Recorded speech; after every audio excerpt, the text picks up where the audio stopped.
प्यारे बच्चों, मैं आपका एक बार फिर स्वागत करती हूँ दी ऑर्बिस स्कूल की ऑनलाइन वीडियो क्लासेस में। मेरा नाम है निधि पॉल और मैं ले रही हूँ कक्षा 4 की ऑनलाइन क्लासेस हिंदी की और साथ में वर्कशीट्स भी अपलोड कर रही हूँ। पिछली वीडियो में मैंने आपको अभिलाषा का पाठ 2 धरती पर उतरा इंद्रधनुष पढ़कर बताया था। आज उसी वीडियो का दूसरा भाग मैं आपके साथ साझा कर रही हूँ। इसमें मैं आपको इस पाठ का अर्थ बताऊंगी तथा नए शब्द या कठिन शब्द उनका भी अर्थ समझाऊंगी।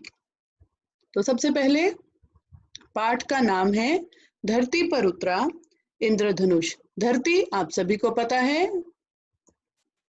कि जमीन, पृथ्वी, और जो भी शब्द मैं अंडरलाइन कर रही हूँ इन्हें समझें और नोटबुक में उतार लें। सुंदर सुंदर लिखाई में नोटबुक में बाद में लिख लेंगे।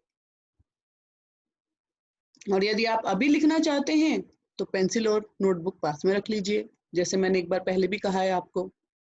ठीक है, तो दूसरा है इंद्रधनुष। इंद्रधनुष यानी कि 7 रंगों वाला धनुष, वो जो बारिश के बाद जब धूप निकलती है तब आसमान में छा जाता है और बहुत ही सुंदर लगता है। शिक्षाप्रद मैंने आपको बताया था, वह कहानी जिससे हमें शिक्षा मिले।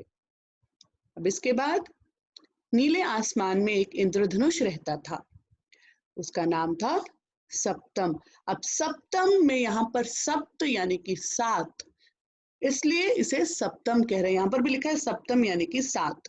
आपने सुना होगा वीक यानी कि हफ्ते को इंग्लिश में जिसे हम वीक कहते हैं, हिंदी में उसे सप्ताह भी कहते हैं। क्यों? क्योंकि एक वीक में 7 दिन होते हैं, इसलिए उसे सप्ताह कहते हैं। तो इसी तरह क्योंकि इंद्रधनुष में 7 रंग हैं, इसलिए यहाँ पर इसका नाम सप्तम दिया गया है। और नीचे अर्थ भी बताया है, सप्तम यानी 7।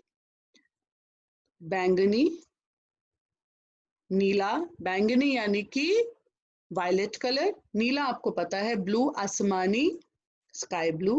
यहाँ पर नीला इंडिगो है, हरा, पीला यानी कि येलो, नारंगी यानी कि ऑरेंज कह सकते हैं या सैफरन कह सकते हैं, और लाल। इन 7 रंगों से उसका शरीर बना था। सप्तम हमेशा दिखाई नहीं देता था, वह बारिश की बूंदों, बूंद यानी कि ड्रॉपलेट्स पर सूरज की किरणें, किरणें होती हैं सन रेज, रेज पड़ने पर दिखाई देता था। एक दिन नीचे धरती की ओर सप्तम का वहां जाने का मन हुआ, तो सप्तम ने धरती की ओर देखा। और होता है कि तरफ, बच्चों और भी 2 तरह के होते हैं। एक तो होता है और, जो जैसे यहाँ पर है ये वाला, लेकिन ये जो और है ये दूसरा है एंड वाला, और ये और है किसी दिशा, किसी डायरेक्शन को बताने वाला, और की तरफ देखकर। तो एक दिन नीचे धरती की ओर देखकर सप्तम का वहां जाने का मन हुआ, उसकी इच्छा हुई और वह धरती पर उतर आया। वहां तरह तरह के पेड़ पौधे, पेड़ पौधे यानी कि पेड़, ट्रीज एंड प्लांट्स, वेजिटेशन आप कह सकते हैं, वनस्पति, फल फूल, फ्रूट्स एंड फ्लावर्स, नदियां, रिवर्स, और पहाड़, माउंटेन्स, हिल्स, इन सबको देखकर वो इन सबको देखने के लिए उतर आया धरती पर। वह दिन भर धरती पर घूमता रहा, होल डे। जब अंधेरा होने लगा, अंधेरा यानी कि रात, तो उसने सोचा कहीं पर आराम से सो जाना चाहिए। एक पेड़ के पास जाकर सप्तम ने प्यार से पूछा, क्या मैं तुम्हारी टहनियों पर आराम कर सकता हूँ? अब यहाँ पर टहनियां क्या है? ब्रांचेस, पेड़ की ब्रांचेस। एक है तो टहनी, एक से ज्यादा है तो टहनियों। तो पेड़ ने फिर उससे पूछा कि क्या तुम चिड़िया या बंदर हो? तो फिर इस पर सप्तम ने क्या उत्तर दिया था? नहीं, मैं इन दोनों में से कोई भी नहीं हूं, मैं तो एक इंद्रधनुष हूं। पेड़ ने गहरी सांस ली, गहरी होती है डीप, सांस होती है ब्रीथ। हम जब लेते हैं ना बच्चों, आपको पता योगाभ्यास के समय में भी आपको बोला जाता है सांस अंदर बाहर लीजिए। तो तुम मेरी टहनियों पर आराम नहीं कर सकते, एक पेड़ इंद्रधनुष का घर नहीं बन सकता।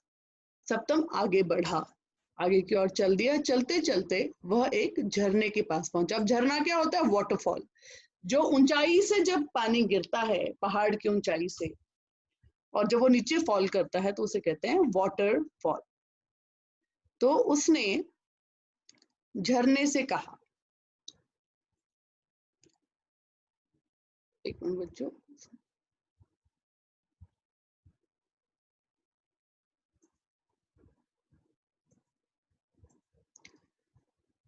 तो उसने झरने से कहा, आज की रात मैं तुम्हारे पानी में सो जाऊं? तो पेड़ ने बोला, क्या तुम मछली या मेंढक हो? तो ऐसा किसने पूछा? झरने ने। अब मछली यानी कि फिश और मेंढक यानी कि फ्रॉग।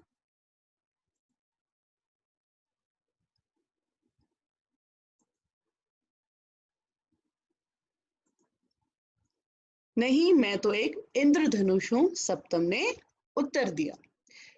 यह सुनकर बहता हुआ झरना, झरना बहना मीन्स फ्लोइंग, वो बोला, मुझे माफ कर दो, please excuse me, I am sorry. इस तरह माफ यानी कि फॉरगिव। तुम मेरे पानी में आराम नहीं कर सकते। बेचारा सप्तम फिर से आगे चल दिया। चलते चलते उसे एक छोटा सा घर दिखाई दिया। घर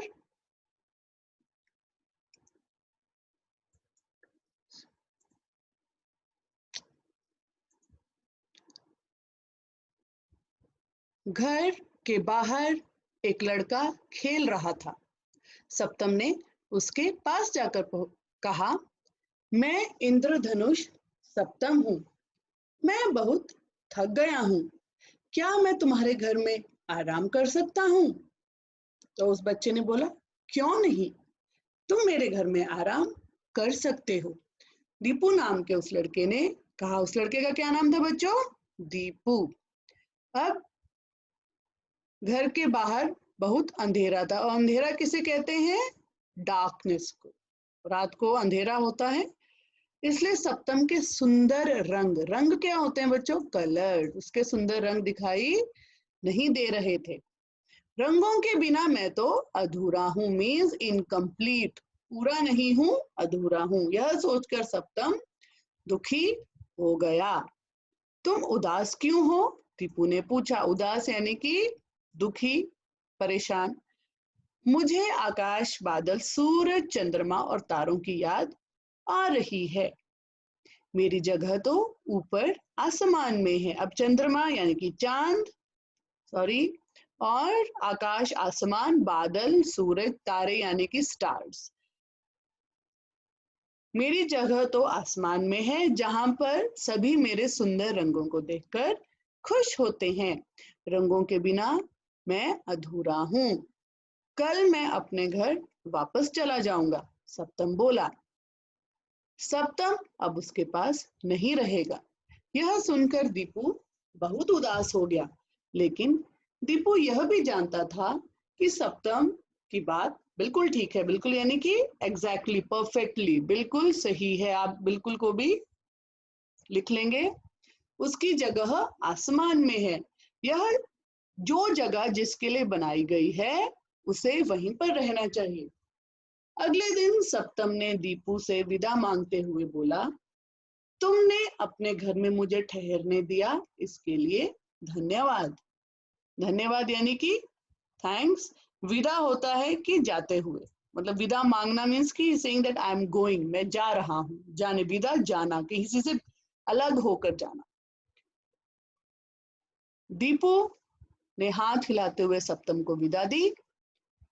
विदा यानी कि वही, उसने उसको भी बाय किया, उसको जाने दिया। तभी बादलों से वर्षा की बूंदें, वर्षा बारिश को ही कहते हैं, बरसने लगी यानी कि गिरने लगी। पूर्व, पूर्व यानी कि ईस्ट, दिशा यानी कि डायरेक्शन, ईस्ट डायरेक्शन से सूर्य की किरणें भी झलकने यानी कि दिखने लगी थीं। दीपू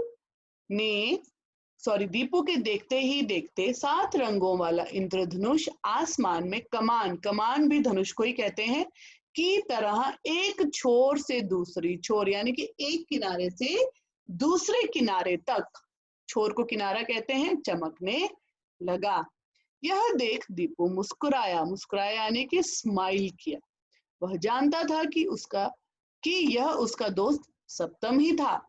सप्तम की सही जगह वही थी। सप्तम फिर से अपने 7 रंगों से दूसरों को खुशी देने के लिए अपने घर, अपनी सही जगह आसमान में पहुंच गया। तो बच्चों, ये पाठ मैंने आपको समझाया है। इसकी शिक्षा जो जगह जिसके लिए बनाई गई है उसे वहीं पर रहना चाहिए। जैसे मछली के लिए पानी, चिड़िया के लिए पेड़। मैं आपको आज इसके शब्दार्थ भी कराऊंगी। जब शब्दार्थ मैंने दूसरी वर्कशीट में दिए हैं, लेकिन फिर भी आज मैं इसको आपके साथ साझा करूंगी, इनकी चर्चा करूंगी।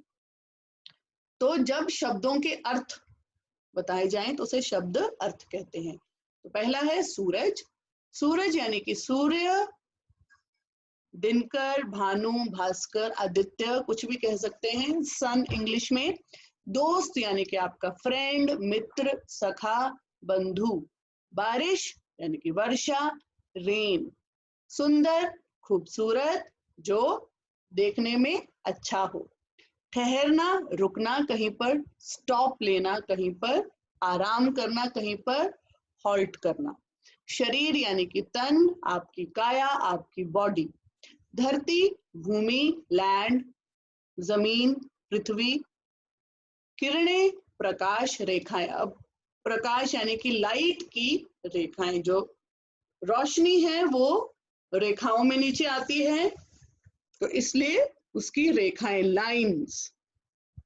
इसके बाद उदास, दुखी। उदास यानी कि जब हम खुश ना हो, कोई चीज हमें दुख दे रही हो तो हम उदास हो जाते हैं। आसमान यानी कि आकाश, नभ, अंबर। ठीक है, तो आज के लिए बच्चों इतना ही। आप अपना ध्यान रखिए, स्वस्थ रहिए और अगली वीडियो में हम अभ्यास करेंगे। तब तक के लिए धन्यवाद।